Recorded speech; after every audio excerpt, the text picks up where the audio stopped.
मित्रांनो, घराजवळ थोडीशी जागा असल्यास अनेकदा त्या जागेत विविध प्रकारची फुलांची झाडे लावताना तुम्ही पाहिलं असेल। प्रत्येकाला आपल्या घराच्या अंगणात रंगीबेरंगी फुले उमललेली आवडतात, म्हणूनच मग सुवासिक फुलांची झाडे लावली जातात। मात्र फुले किंवा तीव्र सुगंध असलेली काही झाडे सापांना आमंत्रित देण्याचे ठरू शकतात। हे तुम्हाला माहिती आहे का?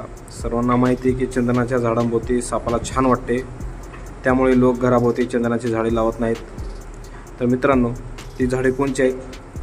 तर पहिला आहे मोगरा। जॅस्मिन वाईन्स कुटुंबाच्या झाडाजवळ साप राहण्याची शक्यता ही जास्त असते, कारण मोगऱ्याचे झाड खूप दाट असते आणि साप त्याच्या रंगात स्वतःला झाकतो, त्यामुळे लपून बसल्यानंतर साप सहजपणे दंश करू शकतो। याच कारणाने मोगऱ्याच्या झाडाजवळ साप राहण्याचा धोका जास्त असतो। दुसरा आहे सायप्रेस या सरू। ज्या लोकांच्या घराजवळ अंगण आहे ते डेरेदार झाडे लावतात।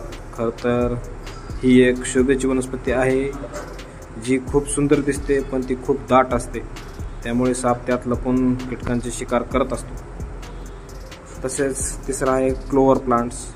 क्लोवर प्लांट्स देखील शोभेच्या वनस्पती आहेत। याची पाने जाड आणि दाट असतात, त्यामुळे पृथ्वीचा पूर्णपणे काही भाग ते झाकून टाकतात। यामुळे साप या झाडाच्या पानाखाली आरामात गुंडाळून बसतात आणि गुपचूप आपली शिकार शोधत असतात, त्यामुळे घरात चुकूनही क्लोवरची पाने किंवा झाडेला आपण लावले नाही पाहिजेत। तसंच चौथा कोणचा आहे? तर चौथा आहे लिंबाचे झाड। यामध्ये आणखी एक महत्त्वाचे झाड म्हणजे लिंबाचे झाड।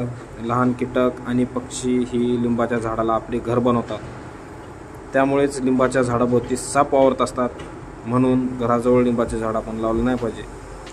आणि शेवटचा आणि लास्टचा आहे देवदाराची झाडे। देवदाराची झाडे खूप उंचीच्या ठिकाणी वाढतात, मात्र तरी ते मैदानी प्रदेशातही काही वर्ष टिकतात, म्हणून काही लोक त्यांच्या मैदानात देवदाराची झाडे लावतात।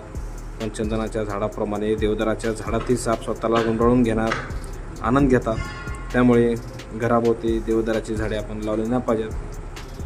तर मित्रांनो, ही 5 झाडे आहेत। ही झाडे आपण आपल्या बागेमध्ये लावली नाही पाहिजेत, कारण त्यामुळे जे साप आहेत ते त्या झाडाकडे आकर्षित होतात आणि त्याच्यापासून संभाव्य धोका होऊ शकतो। मित्रांनो, ही होती आजची आपली माहिती। कसा वाटला व्हिडिओ आम्हाला कमेंटमधून कळवा। तसेच चॅनलवर नवीन असाल तर सबस्क्राईब करा, व्हिडिओला लाईक करा, शेअर करा आणि कमेंट पण करा। धन्यवाद। जय जवान, जय किसान, जय महाराष्ट्र, जय भारत। धन्यवाद।